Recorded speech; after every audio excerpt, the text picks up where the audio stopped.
नमस्कार मंडळी, सर्वांना श्री स्वामी समर्थ। तर आज आपण एका खूप महत्त्वाच्या विषयावर माहिती बघणार आहोत। तो विषय म्हणजे कोणता?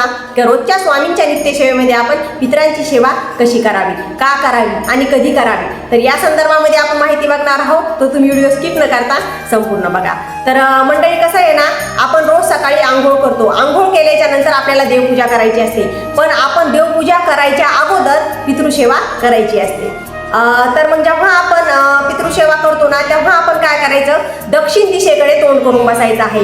आणि दक्षिण दिशेकडे तोंड करून बसल्याच्या नंतर आपल्या नित्यसेवेमध्ये पितृसूक्त आणि पितृस्तोत्र दिले आहे ते आपल्याला पठण करायचे आहे।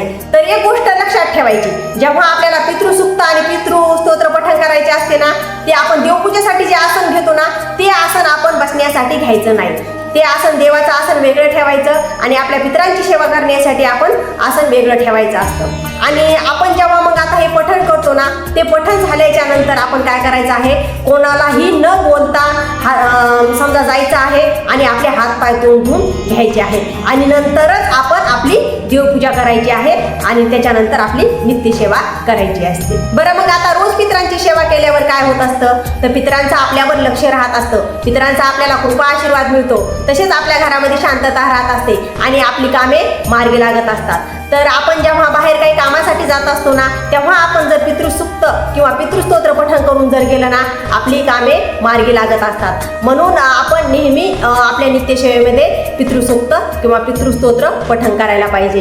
तर आपण नित्य जर पठण करत राहिलं ना, तर आपल्याला नारायण नागबलीसारखे विधी करण्याची गरज पडत नाही, असं गुरुमाऊली सांगत असतात। तर आजच्यासाठी एवढंच। आणि आपले असे नवनवीन व्हिडिओ जर तुम्हाला बघायला आवडत असतील तर आपल्या चॅनलला लाईक, शेअर आणि सबस्क्राईब करायला विसरू नका। सर्वांना श्री स्वामी समर्थ।